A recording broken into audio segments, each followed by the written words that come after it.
What's up guys, macadii here, and today guys, week 5 of the DSL, where I am up against Mr. Mega Beedrill, coach of the Cincinnati Beedrills. Now if you guys are excited, don't forget to leave a like down below, I would really appreciate it. What we're going to do is run through what he could be bringing, what we're going to be bringing in answer to that, and then go on to the battle. So his team comprises of Tornadus T, Scolipede, Curum, Meloetta, Rotom H, Exploud, Sizzle, Chestnut, Golurk, Regice, and Mega Slowbro. So a really interesting mix of lots of speed, and then lots of very spooky bulk with like Mega Slowbro, the Chestnut, the Regice, the Rotom Heat, and Sizzle. So lots of scary defenses, and then lots of speedy stuff with the Tornadus T, Scolipede, and Curum. So some very spooky stuff to try and contend with. But so in terms of the prep, I had a few ideas of how I wanted to go ahead with this one. The main one was building around Zoroark and Talonflame, but we'll get onto those guys in a little bit. First of all, we're going to go and talk about our first set, which is the Nidoqueen. So Nidoqueen is my wall breaker because it has the advantage it outspeeds pretty much everything. It outspeeds a... this is designed to outspeed everything from Exploud, Sizzle, Chestnut, Golurk, Regice, and Mega Slowbro. And hit all of those incredibly hard because I don't want that Mega Slowbro setting up one bit at all. Everything else that outspeeds still takes a lot of damage from the right predictions, and also just even neutral hits are going to be taking a lot because it's max special attack with that Life Orb. A little bit in HP to sort of help secure up a bit more bulk, but overall designed to take a hit and deal out massive damage and also wall break from there. We've also got our Latias, which took me a while to try and work out what to do with this guy, because originally I did want him for defogging because he could potentially bring has a stack on Scolipede, Chestnut, bring rocks on things like Golurk, and it was looking very scary. So I did want defog on this guy. I really want to pack HP Fire so I wouldn't get potentially pursuit trapped by the Sizzle or something like that, but unfortunately I didn't have space on this moveset, so I've got Psyshock, which hits a lot of his mons fairly hard, and then I can just drop Draco's. He's got no fairy type, hits the Mega Slowbro and really punishes it if it tries to set up on me and stuff like that. And then finally Roost to be able to recover up. We've got max special attack with a modest nature, so this guy is going to be dropping some very powerful Dracos. And then finally enough speed to outspeed, I think it's his base 95s, yeah, his Curum, his Curum, which is his next fastest Mon, from my Latias. Then we've got our main win condition, which is the Zoroark, which is a Life Orb set with Swords Dance. So this is designed to disguise itself mainly as Talonflame. His best check, Talonflame wrecks his team, absolutely destroys it, apart from Mega Slowbro, or potentially the Rotom H. So this guy's designed to basically, after an SD, with rocks, a little bit of prior damage on the Rotom Heat. If it's max physically defensive, doesn't need too much. +2 knockoff kills that guy, and basically I can sweep from that. I've got a Sucker Punch and knockoff hits everything really hard, or at least neutrally. And then finally the knockoff also took here as Mega Slowbro at +2, and finally the aerial aces to be able to take out that Chestnut, because that's the only thing that he can really use to try and counter this set once I've set up a Swords Dance.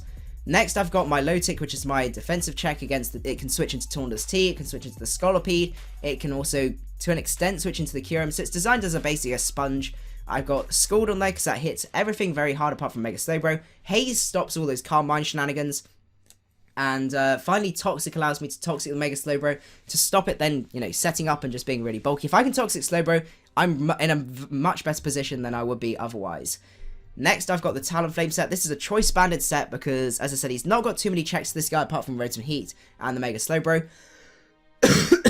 Everything else is neutral to flying type moves, so I can hit them very hard with a Brave Bird. Flare Blitz allows me to potentially kill the Sizzle if I need to, but most of the time I'm going to be clicking Brave Bird. He has no priority at all outside of Sizzle, so I don't need any speed investment at all. And as I said, most things I'm going to be Brave Birding, which gives him priority anyway, so I'm good to go from there. And I have choice banded Toxic because I didn't need any other move, and having the Toxic on there allows me, if Mega Slowbros is switching, I can then Toxic that on the switch, and I just want to Toxic basically on the Mega Slowbro. Finally, I needed Stealth Rocks because he doesn't have too many things in terms of reliable recovery. I think actually it's only his Sizzle, so having a way to set up rocks is nice because like the Scolipede, the Curum, Rotom H, and Regice, and also the Tornadus T are all weak to rocks, so that's really nice. Getting rocks up is going to be key. And I've got the Body Slam on there because that can spread some paralyses, which will be really nice, especially with more offensive mons that want to try and switch into me. And I've got Milk Drink to recover up, Stealth Walk as I said, and then Fire Punch to hit the Sizzle very hard to stop that from defogging on me, with enough speed to outspeed Exploud. I think everything is designed to be able to outspeed Exploud apart from my Milotic, and then I can either Body Slam that to weaken it, or I can hope I don't think I can take the hits, but Body Slam might be able to 2-hit KO it, or I can get Cheeky Paralysis and stuff like that. And as I said, Fire Punch for the Sizzle, and also maybe do a little bit more to the Chestnut from there. So that's the team that I decided to bring, and what we're going to do now is move over to the match, and hope you guys are excited. Okay, so we are at the battle, and this is when I realised I made a bit of a mistake. Ages and ages ago, it's when I prepped for this team, and what I didn't notice was actually, while I was away camping, I was at some point, which I didn't notice, he'd actually free agency'd his Mega Slowbro to Mega Gallade, which actually wasn't too bad. Like, it meant my Slowbro, my plans for Toxic was a little bit wasted, but I could still Toxic a lot of things. It was my fault. I should have checked the doc. I just didn't check it before we had the battle, and I had, Talonflame in the back to be able to check that, so it's absolutely fine. And what I noticed as well is a Zoroark is going to look very nice. If I can Swords Dance up on that potential switch, it's basically GG. Like, it depends mainly on, like, how much HP the Scissors got, but apart from that, everything else is going to be taking a huge amount of damage. So, as you can see, I'm going to switch off the music. I did not mean to switch on the music. There you go. Okay, so out comes the Miltank, and I decided Miltank was my best lead because I wasn't expecting the Gallade to come out first turn. I was expecting something else, and it means I can get my Rock Sock. So he's got that being weak to Rocks. So Rocks will be really, really huge.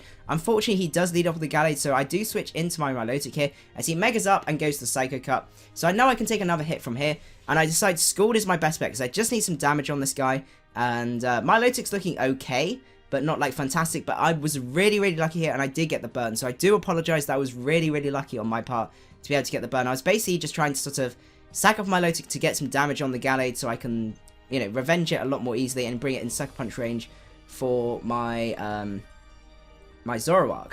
So he ends up going for another SD here, as I just go for the Haze. I'm not going to let him set up, and I can then take any hits he wants to throw at me, and I can basically weaken him down from here. He does show the Drain Punch, so I can just fire off another Scald here, get some damage off, and then just basically recover Stool up, just to let that burn damage go down. I do apologize, and I always feel bad capitalizing on hacks, but sometimes it's the best way to go, to win from there. So he does go for another Drain Punch. I just fire off a Scald here, because I knew he was going to go for Drain Punch, and if he switches, I can get some good damage off. So out comes Regice here. Now, I'm not too sure what sort of set this is. I was thinking it might be Scarf, it might be, Specs, something like that, because it could have the T-Bolt. So I think Miltank was my best bet here, so I do go into my Miltank.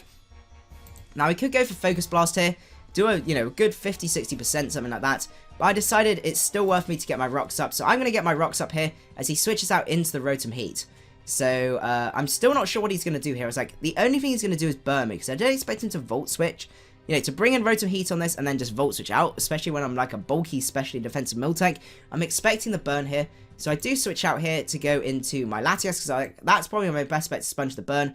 Latias is looking okay, like, he doesn't have rocks on his team, he only have spikes, and considering I've got a few levitating things, I can pick up T-Spikes with this guy, I'm not too worried. So I decide to go into my Latias as he Volt Switches out here and goes into the Sizzle. Now this was difficult, this is where I really wanted to HP Fire, but unfortunately I didn't have it, so I was like, oh, I have a feeling he's going to Pursuit Trap me. Not much I can do. I am going to just try and switch out. It's my best play to try and switch out to my Milotic. As he does Pursuit Trap me, kills me, so he shows here that he's Life Orb offensive. So this point here, this is where I spot my opportunity. So I can go into my Zoroark, disguise as my Talonflame, because it makes so much sense for me to go into Talonflame at this point. In on the Sizzle, get some good damage off it. It's my most optimum Mon to be going out to at this point. I was like, I really can't see him staying in. When he's got the Rotom Heat in the back, which is dedicated switch, it would make no sense for him to stay in and sack off the Sizzle, especially when he might need that priority later on, especially with my Zoroark. It can do a good amount to, if it's got superpower, it can do a good amount to my, my Miltank and stuff like that. So I was expecting him to switch out here. So I go into my Zoroark and just go for SD here as he goes into the Rotom. So plan is executed just as I want to do. I bait in the Rotom as I get that Swords Dance up, go for the knockoff, take out the Rotom. I'm not expecting it. I'm expecting this to be defensive rather than choice, which is why I went for the knockoff there. Now out comes the Exploud. I can just Sucker Punch this guy if he goes for the sub. There's not much I can do, but then I've already taken out the Rotom Heat, and Talonflame kind of cleans up at this point. So it made more sense for me just to go for the Sucker Punch here. So I take out the Exploud. Out comes Sizzle. I just do exactly the same again. Just go for the Sucker Punch, take out Sizzle, because then he can't bullet punch on me. Out comes the Regice finally. I'm not sure if this is Choice Scarf or not, but I decided my best bet is to go for Knockoff in case he wants to sub, because this could still be spooky, or he wants to Rock Polish, because Sub Rock Polish could still be a big threat for my team.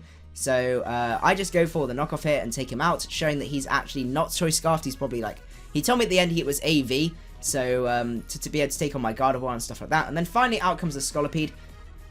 I'm expecting him to protect here potentially, so I'm just going to go for the Knockoff here in case he wants to go for any other Shenanigans. And at this point here I was like, do I risk him subbing up, because he could sub SD and that stuff, but I was like, I've got Talonflame in the back, I got loads of ways to break the sub.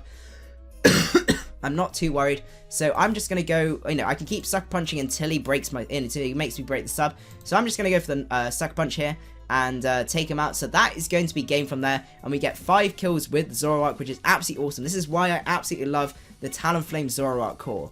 So that's the game from there, guys. I hope you guys did enjoy. If you did, don't forget to leave a like, and I will see you guys at the next one. Macadii out.